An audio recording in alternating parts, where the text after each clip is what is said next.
families of those so callously slain by this murderous thug, they chose not to condemn and seek vengeance, but to forgive and offer prayers. They asked God to have mercy on his soul.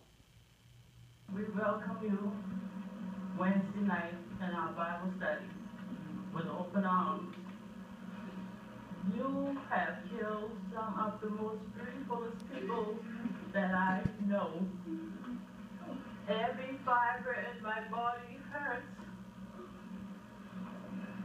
And I'll never be the same. Tawanza Sanders is my son, but Tawanza was my hero. Tawanza was my hero. But as we say in Bible study, we enjoyed you, but may God have mercy on you. I'd like to thank you on behalf of my family for not allowing hate to win. For me, I'm a work in progress, and I acknowledge that I am very angry.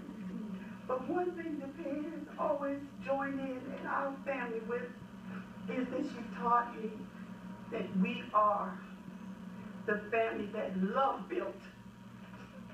We have no room for hate, so we have to forgive. I pray God on your soul. I would never talk to her ever again. I would never be able to hold her again. But I forgive you. And have mercy on your soul. You hurt me. You hurt a lot of people. But still, I forgive you. And I forgive you.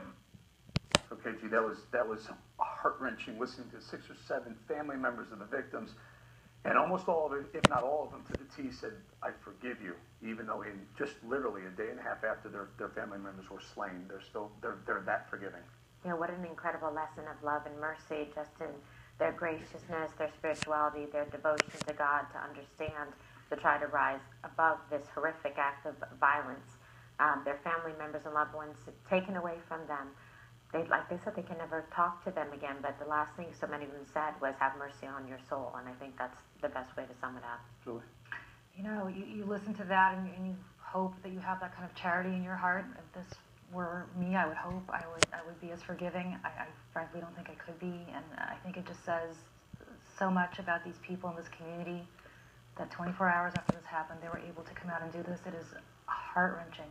And well, I would say I like this way of doing the court hearing, where you get to actually hear from the victims' families on the day, rather than waiting 6 or 7 months from now when this crime has been processed in our minds. This is actually very raw, and I think that's one of the reasons it was so compelling and emotional, and I admire them, obviously, for getting up and being able to say what they did.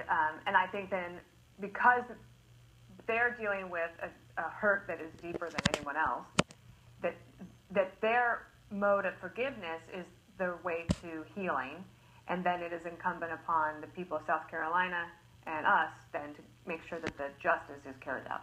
Greg?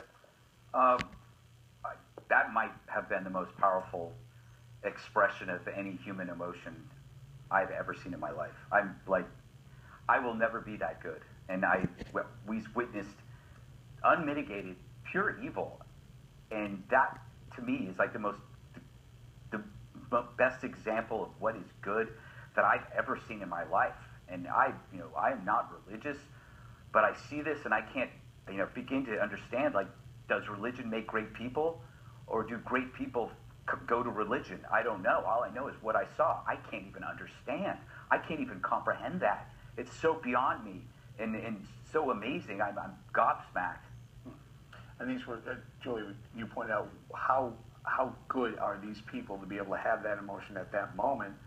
And they're the people, the families of the people who were in church on a Wednesday night at 9 o'clock, never expecting something like that. One of the most devastating parts of the story, and there's so many, but one of the most devastating is reports that this killer, this alleged killer, I should say, said that he almost didn't do this because everybody there was so nice. Everybody there was so nice. He didn't want to kill them. I mean, wow. It is incomprehensible, but of course you see the community they must have come from when you see these families and the way they reacted to this. It's incomprehensible. Well, let's go to Ainsley. Ainsley,